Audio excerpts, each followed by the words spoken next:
but it's very true.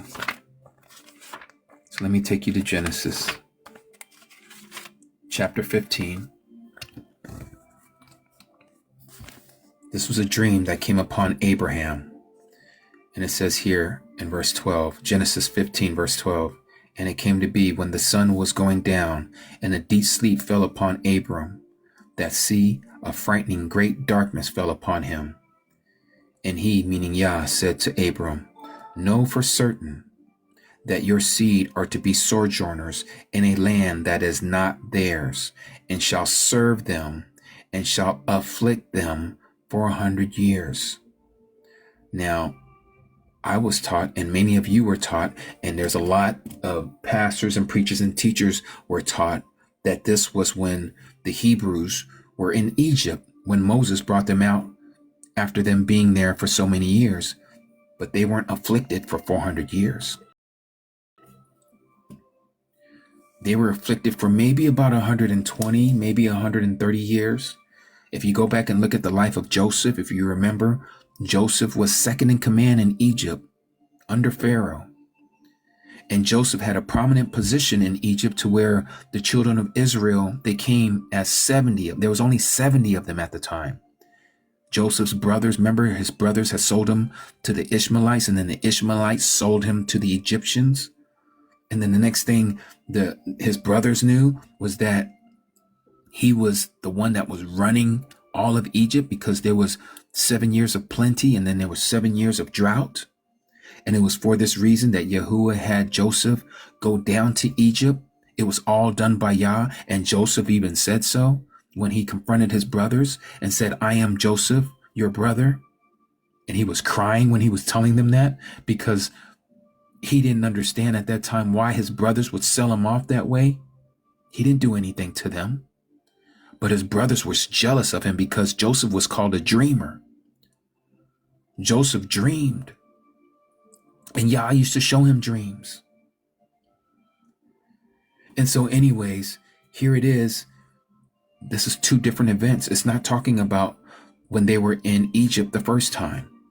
So it says here that they are going to serve, that they're going to be sojourners in a land that is not theirs, and shall serve these people, and they shall be afflicted for 400 years. So 2019, the reason why I say 2019, if you go back and you look at the first time that these Hebrews, also known as Negroes, also known as African Americans today, they were brought on these ships, as it says in Deuteronomy chapter 28. It describes one people who've went through this, only one. Sure, we can all say, if you disobey, this is what's going to happen to you. If you obey, this is going to happen to you. Yes, that is an application that can be used for anyone spiritually. But historically, the historical application, it only describes one set of people, because of what they did in Jerusalem when our Messiah came here. And they allowed him to be put up on that tree. And remember, before he was put on the tree, they told Pontius Pilate, let his blood be upon us and our children. They put the curse on them. This is what happened.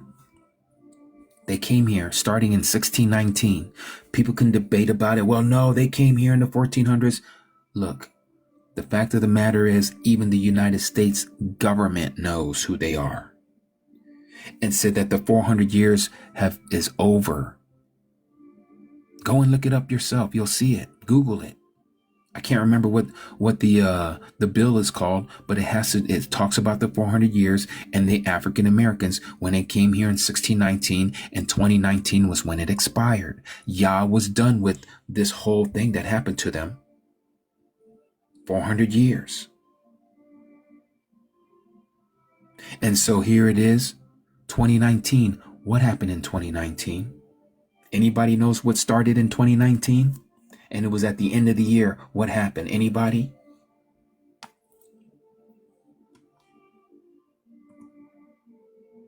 What happened?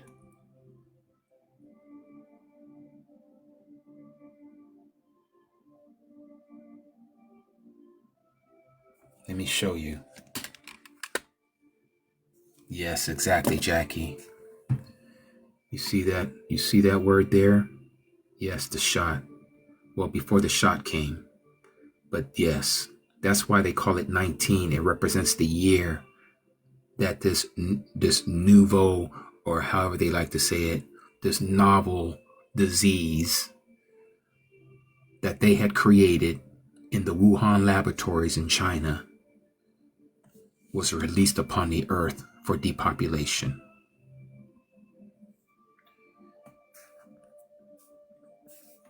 So let me show you the rest of this prophecy of what was going to happen.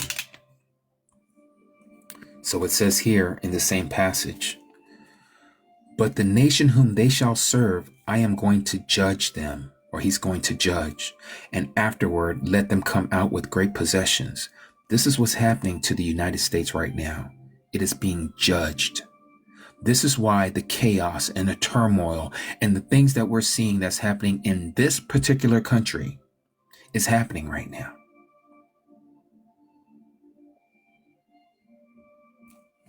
This country, its days are numbered.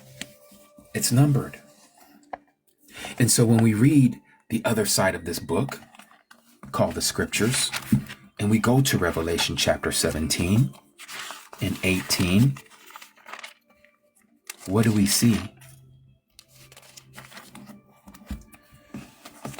Let me read chapter 18. Look what it says here, and I'm not going to get into this too deep, but there's some of you that are here and that want to know this. So Revelation 18. And after this, I saw another angel, or another messenger, coming down from the heaven, having great authority, and the earth was lighted up from its esteem. And he cried with a mighty voice, saying, Babel, the great is fallen, or Babylon, the great has fallen, and has become a dwelling place of demons, and a haunt for every unclean spirit, and a haunt for every unclean and hated bird, because all the nations have drunk of the wine of the wrath of her whoring. Notice it says all the nations, all the people, and the sovereigns of the earth have committed whoring with her. How did the kings commit whoring with her? United Nations. Do you know where the United Nations sits? Where is the United Nations building? Anyone? Those of you in New York know. Where is it specifically? What borough is it sitting in? Yes, Manhattan, exactly. And guess who owns that building and that land? Does anyone know? It starts with the letter R.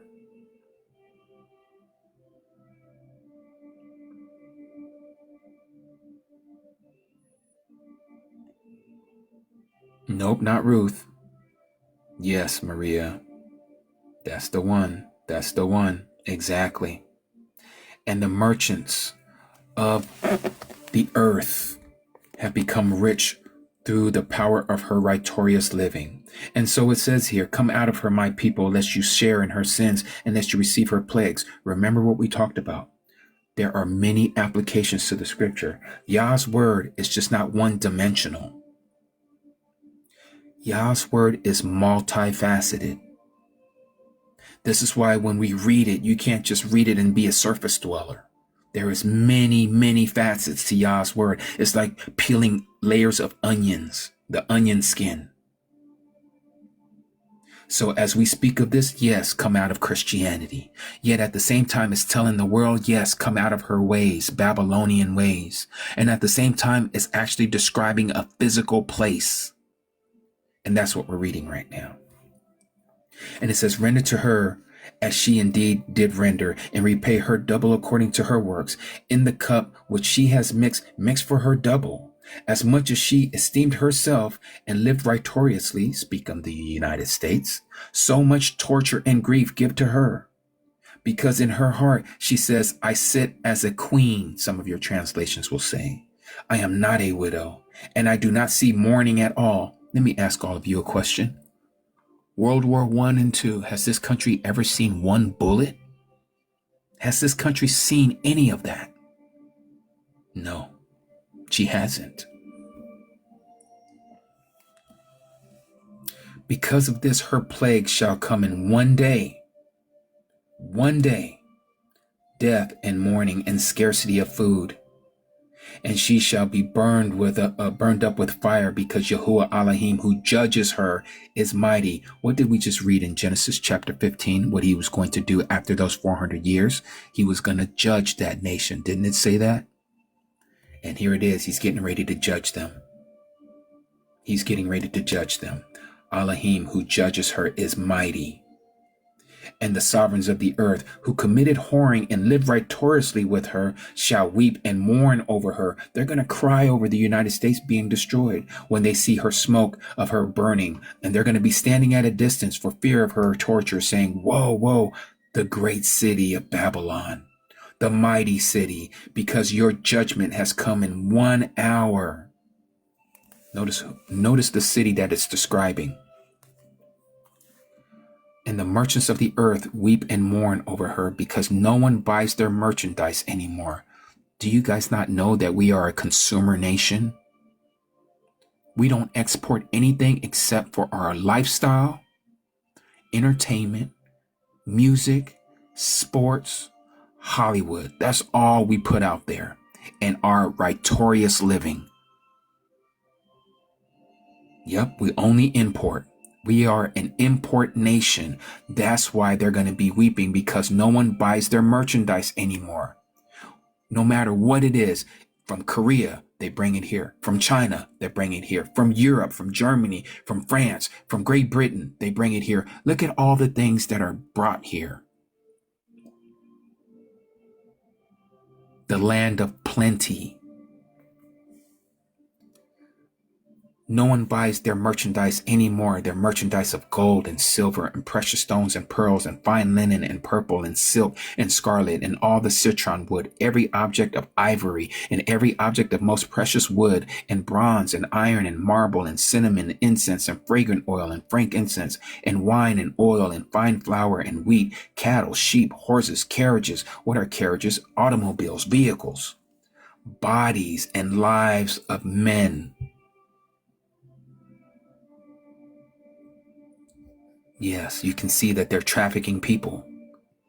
They're buying the bodies of people. And the fruit that you're being longed for has gone from you. What is that fruit that your body longed for has gone from you? Speaking of the citizens of this country, their 401ks, their social security benefits, all that is gone when this happens. It's gone. Like a puff of smoke, it's all gone. And all your riches and splendor are lost to you. And you shall find them no more. Not at all. Why? Because the system is done. The commerce system that this country's been built upon is going to be destroyed in less than an hour. The merchants of these, those who became rich by her, shall stand at a distance for fear of her torture and weep and mourn. Fear of what torture? They don't even want to go. They don't even want to be there, because they see what's happening. The cataclysm, the catastrophe, the judgment that is coming from Yah's hand. Woe, woe, the great city that was dressed in fine linen and purple and scarlet and adorned with gold and precious stones and pearls. Yes, that can sound like Rome, but again, that's the religious application. We're talking about a commerce application here, because we're talking about merchants. For in 1 hour such great riches was laid waste, and every shipmaster and every passenger and sailors, as many as work on the sea for a living, stood at a distance and cried when they saw the smoke of her burning, saying, what is like this great city? And they threw dust on their heads, and they cried, weeping and mourning, and saying, woe, woe, the great city, or that great city in which all who had ships on the sea became rich by her wealth. That's not Rome. That's not Rome at all. It's the same city where all the heads of state will come to her in their General Assembly, the United Nations Security Council, the General Assembly, the United Nations over there on the eastern side of Manhattan. They come together once a year, right around September. This is them. For in 1 hour she is laid waste. Wow. How is that going to happen? Rejoice over her, O heaven, and you set apart emissaries and prophets, for Elohim has completely avenged you on her. Why? Because The spirit of Babylon of old, the spirit of Egypt of old, the spirit of Rome of old is in this country. Look at it. Notice it.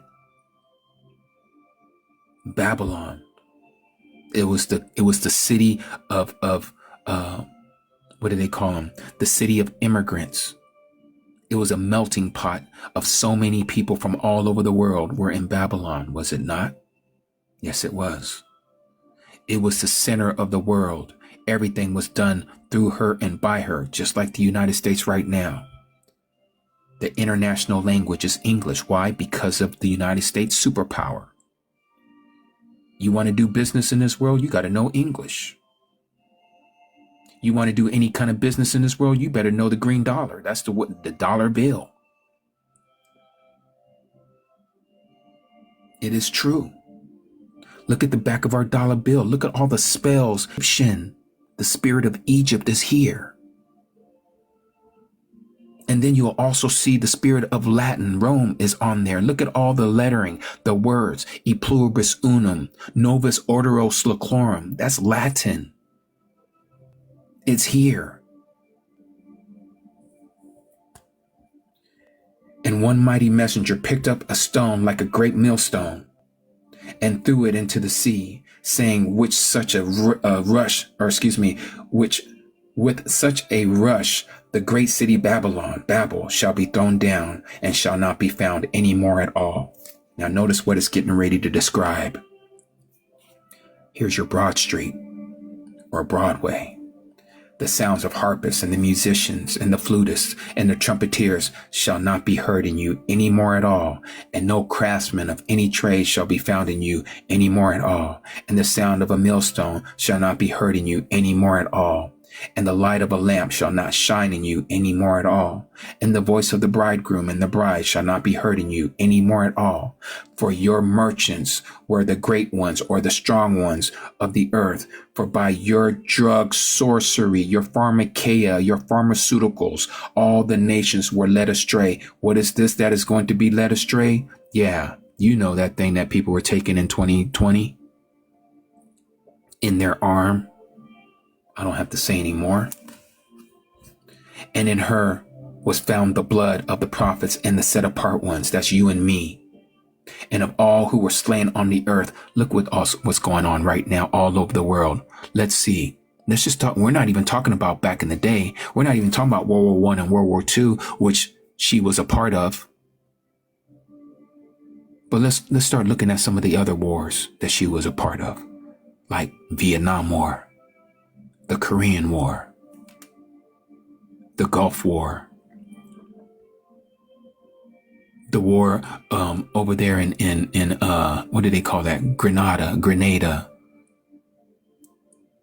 the Panamanian War. Some of you probably forgot about that, or probably not even old enough to know about that. Now let's look at what's happening now. Afghanistan. That has just went by. The Gulf War, exactly. And now look at all these hot spots. The United States is involved in every one of them. China and Taiwan, who's in the middle of that? United States. North Korea and South Korea, who's in the middle of that? United States. Israel and Iran, who's in the middle of that? United States. Ukraine and Russia, who's in the middle of that? United States. Venezuela and Ghana, who's in the middle of that? United States. I mean, again, there's nothing new under the sun. This is the country that is doing it.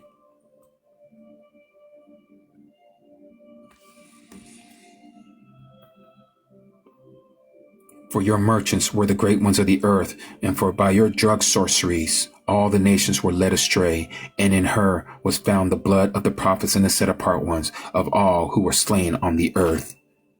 This is what's getting ready to come down the pipeline, family. This is what we're getting ready to see. People don't want to believe it because they've never seen a war on this country real estate. They've never seen it on this land. What was the last war that was fought here? Was it the Spanish-American War, the Mexican-American War, one of those two, 1812? That was the last one that's ever touched this land. No one has seen what we're getting ready to see. And this is the time, as I've shared with many of you over and over and over again. And I don't say this to be an alarmist. That's not what Brother Jimmy's about. I'm saying this so that you may be prepared. We are watchmen. We are the Nazarene. That's what it means. I am supposed to tell you what's coming. And if I don't blow the trumpet, blow the shofar, as it says in Ezekiel chapter 33, then your blood is on my hands. I am now held responsible for not sharing it with you because I want to hoop and holler and, can I get an amen? No, I don't need that. I don't need to clear my throat. I'm going to tell you exactly what the word says. That's it. Go ahead and let those things fly. And in less than an hour, do you know how long it takes an ICBM rocket with a 30 minutes? And we just read here in Revelation 18 that DC, that's supposed to be the capital of this country, that has all of this decoration and its architecture that has to do with paganism. Can you answer that? Called the Washington Monument, sitting smack dab square in the center of the capital of this country. Can you answer that? Baylord, you might have to go out and come back in because I got green lights here. Why does the United States Capitol and this St. Peter's Basilica in Vatican City in Rome have the same type of architecture? Can you answer that? Why do they all have a dome? Can you answer that? It lets you know who's in control. It is real if you have eyes to see and ears to hear. Yes, all the steeples. All roads lead to Rome. Yes, Danielle. You have the financial control, which is London. You have the military control, which is DC, and you have the religious control, which is the Vatican. And they all answer to the Pope. And one day the Pope is going to relinquish his power, and he's going to give it to whomever this son of perdition is that is amongst us right now, that is going to be revealed in the next few weeks or months. And the whole world is going to be swayed by this person. It's about to go down. Way back to the inception, to the birth of this country called the United States. They've been here. They've been hiding. And they hide behind the cloak of what they call anti-Semitism. Their stools or their feet. They don't want us to be freed. And they control everything from the politics. They run it all. And that's why this book talks about them. Revelation chapter 2:9 and 3:9. Not going to even speak on them because I'm not going to give TikTok the means to even shut me down. Of course, Miracle, it's gonna be pausing because of what I'm talking about. And so this is how they get at us. Yep, they call us goyim, cattle. Me and those that know this truth, this is why we got to fast coming up on the 25th of December and the 31st of December, because they are the ones who's been running this world, and they are the merchants of the world. They're the mighty people that we just read about in Revelation 18. They run this world. Did you know that they're from the area that we call today in the modern country called Ukraine? That is literally their homeland. Israel, that they've taken over, that's not their land.